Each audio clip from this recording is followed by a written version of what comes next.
The church survives on donations. The state by elections. The media survives on interest. Whoopi Goldberg. My faith in God can offer you peace. Just say nothing. You don't owe anybody any explanation. You know the character you had playing Guinan in Star Trek? Where it was just all in eye contact, you didn't have to say anything? Well, here's your opportunity. Because you were in Sister Act. And a lot of people took that to heart with the peace, the joy, Christmas. Okay? So, just say nothing. All right?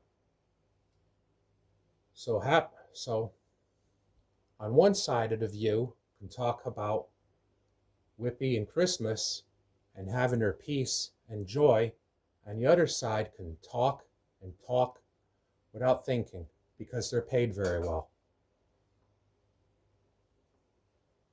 Okay? That's what you can do. All right? I'm part of Generation X. When we went to school, we used to pledge the allegiance to the flag and have a moment of silence. Okay? When I was 10 years old, we had the bicentennial, where the country was 200 years old, where we have our own independence, our own money. A lot of people died fighting for our independence. And we had the Civil War. I don't need to get into that one now, but a lot of people died. But in 1789, okay, the U.S. Constitution, those are our rights. They're not our privileges, okay?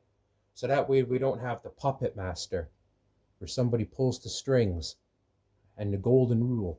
Who has the gold makes up the rules, okay?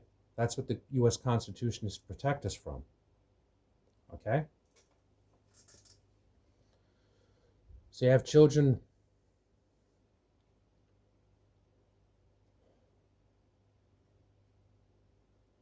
I'll show you something here on the bottom, okay?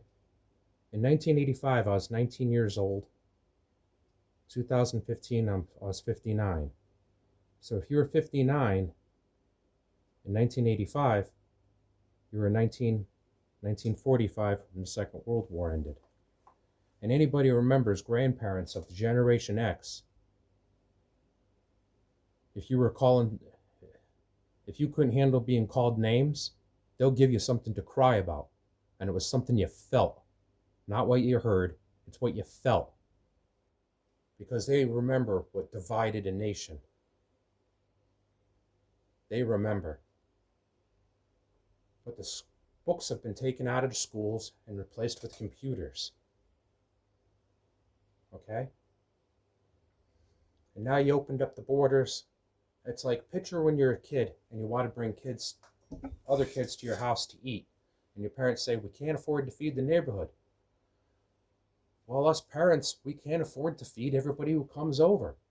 You're really going against really relying a lot on our nature. And I like to think of when people come up from the south border, they're thinking of Christ the Redeemer, the 300-meter tall statue of Christ, that they're thinking about God and Christ, okay?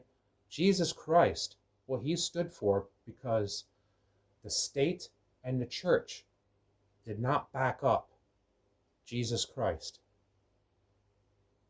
And he was crucified for it. And he did not deny that he was God's son. So therefore, he died for our freedom. And that's why our Constitution has been written on our Bible. Freedom of religion. Okay? The Muslims, they have the Quran, and they pray 4 times a day. I think everybody ought to be praying a lot more for guidance. But everybody's been pushed into this war mode, what we have. Who has the money creates the gold. September 11th, the detail which is kind of left out in history was the whole world, the United States and everywhere else, was losing the way to make money. And you can farm or provide goods. Unemployment made somewhere else. And everything was starting to go to one country.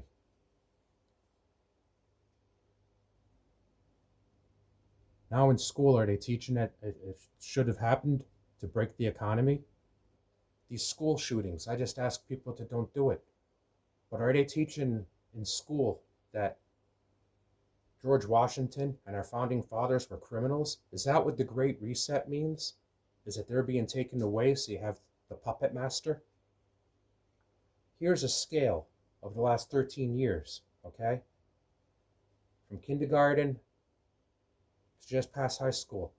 What grade were these kids in where they started to hear about the ideology, started to hear about different teachings? Because we have I'm going to put it back to the world. Easiest way to identify the soul, okay?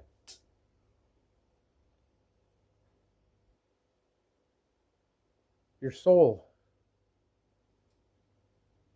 if you just say anything to get what you want, you just say whatever it takes. You tell these people one thing, these people the other, these people this, and those people them, a different story.